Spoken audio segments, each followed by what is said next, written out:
Fala pessoal, boa tarde para vocês.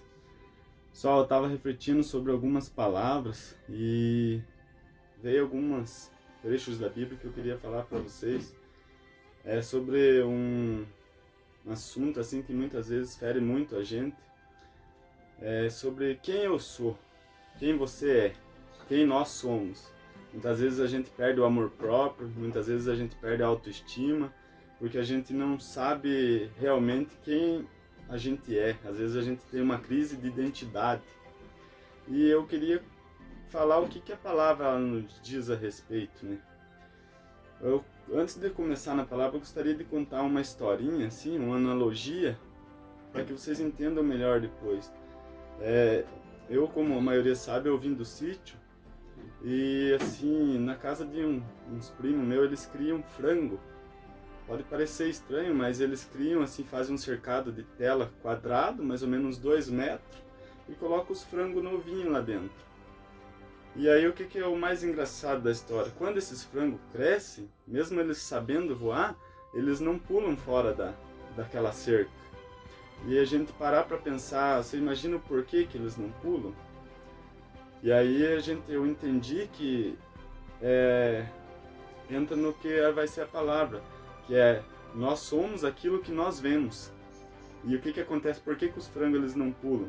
Porque quando eles são pequenininhos, aquela barreira de 2 metros, ela é grande, então eles tentam e não conseguem pular. E aí eles acabam desistindo, acabam adotando aquela crença de não capacidade, e mesmo quando eles crescem, eles acreditam que eles não conseguem, e aí eles nem tentam mais. Isso acontece na história dos elefantes, aqueles elefantes do circo, que às vezes eles estão amarrados com uma corrente no palco, e eles nem tentam pular, tentam se escapar. E você veja bem, elefante eles destroem muros, tem muita força. Mas se a gente olhar da criação, do adestramento deles, quando pequenos eles são amarrados a uma corda numa estaca de madeira. E eles não conseguem romper aquela estaca. Então, também adota aquela crença de não capacidade. Por isso que eles são presos facilmente depois, né? Então, o que eu quero dizer? Nós somos aquilo que nós vemos. E aí, entrando na palavra, eu queria que você lesse comigo, ó, aqui no livro de Números, no capítulo 13, no versículo 33 aqui. Ó, ele fala assim, ó: vimos até gigantes, os descendentes de Enac. Perto deles, nos sentimos como gafanhotos, e também era assim que parecíamos para eles. Aqui ele fala quando Moisés enviou os 12 espias para fazer espionar a terra prometida. E esses 12 espias vão e olham o retrato que 10 deles trazem.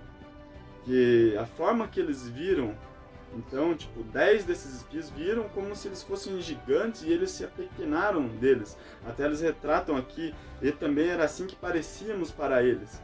Mas a reflexão que eu deixo assim, será que eles viram mesmo eles ali?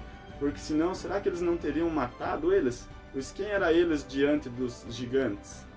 Então, muitas vezes a gente acaba colocando coisas na nossa cabeça que nem existem. A gente acaba criando imagens, criando pensamentos que acabam nos inferiorizando, que são nada mais do que às vezes crenças que acontecem.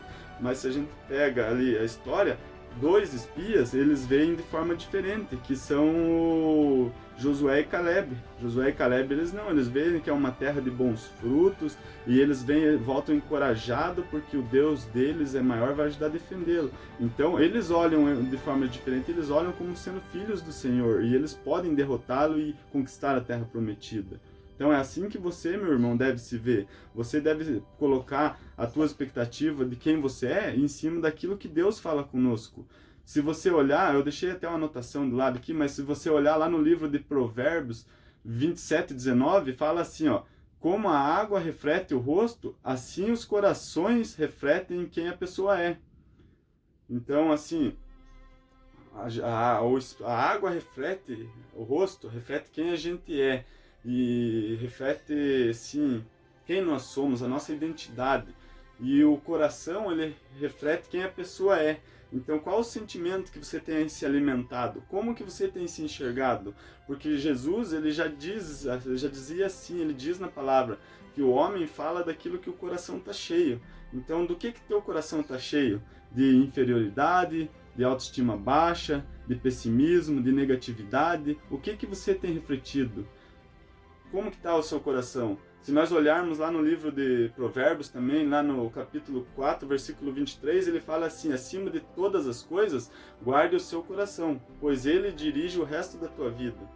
Então como que está o seu coração? Porque ele vai dirigir o curso da tua vida. Se você estiver alimentando o teu coração de mágoa, de inferioridade, de tristeza, de negatividade, a tua vida vai ser repleta disso. Você vai estar atraindo mais disso para a tua vida. E não é isso que Deus quer para nós. Porque veja bem, se o seu coração é o que comanda você, é fácil acabar. Porque o que acontece? Um rio. Como que a gente acaba com o rio? Não é fazendo uma usina no meio do rio, não é cortando as árvores lá no meio do rio. Mas como que é a maneira mais fácil? Basta você acabar com a nascente do rio. Se acabou com a nascente, o resto morre. E assim somos nós. Se nós acabarmos com o nosso coração, o que é o resto da nossa vida? Se eu estiver alimentando de rancor de outras pessoas, de mágoa de outras pessoas, de superioridade em relação ao próximo, negatividade, como que vai ser a minha vida? Vai ser cheia de angústia, cheia de ódio, irritação, ansiedade. Então não, a gente deve encher o nosso coração de coisas boas, daquilo que Deus tem para nós. Deus tem, que é desejo dele, é que vivamos em abundância. Por isso ele nos criou conforme a imagem dele. Essa é a imagem de quem nós somos para ele. Nós somos pessoas maravilhosas, cheias do Espírito Santo. E se você olhar, então, isso aí diz claro, lá no livro de Tiago, até ele fala assim, ó, lá em 1 Tiago 22, ele fala assim, ó, não se limitem, porém, só a ouvir a palavra. Ponham-na em prática, do contrário, só enganarão a si mesmo. Então, ele compara os crentes, nós todos, porque crente é quem crê em Deus, mas ele compara nós como, fazendo um confrontamento com a palavra, como se a gente fosse olhar no espelho e olhássemos como seres ali que absorvem a palavra. Só que a gente não pode só absorver, a gente tem que praticar.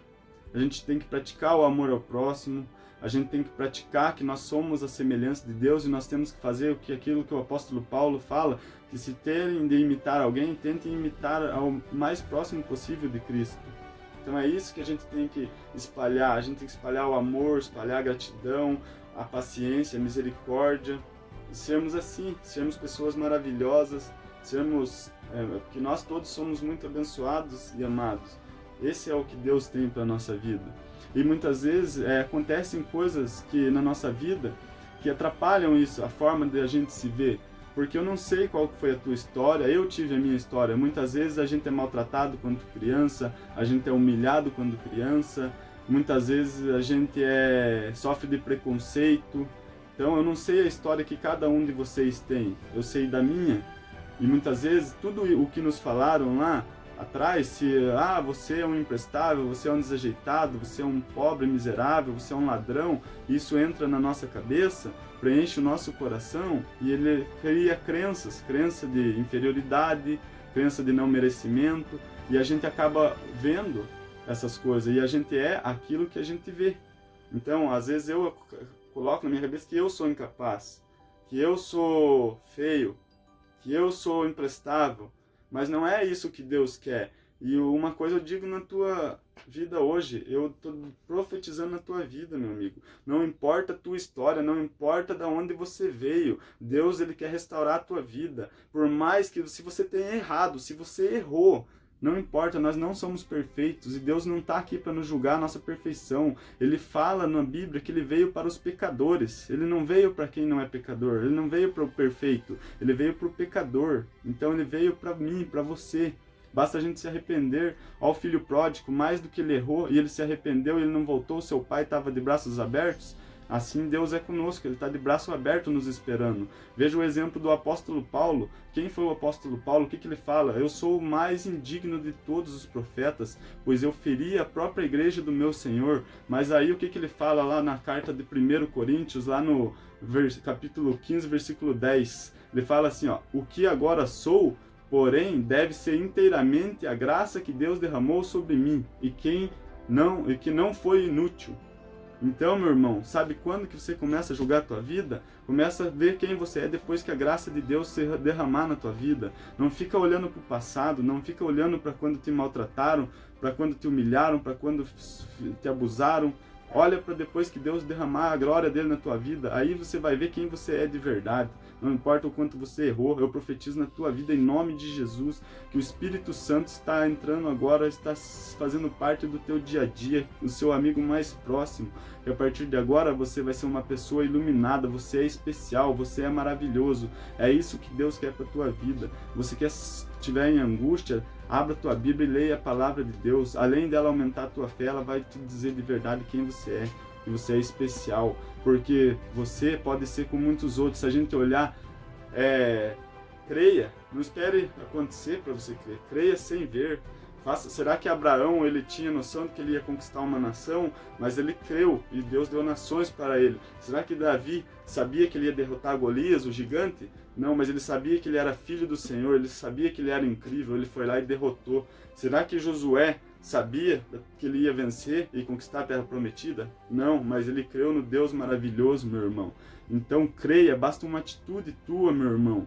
Tenha uma atitude para você ter a vitória na tua vida, para você sair da tua vida que você está levando, sair da tua angústia, sair dessa doença. Não é isso que Deus quer para a tua vida.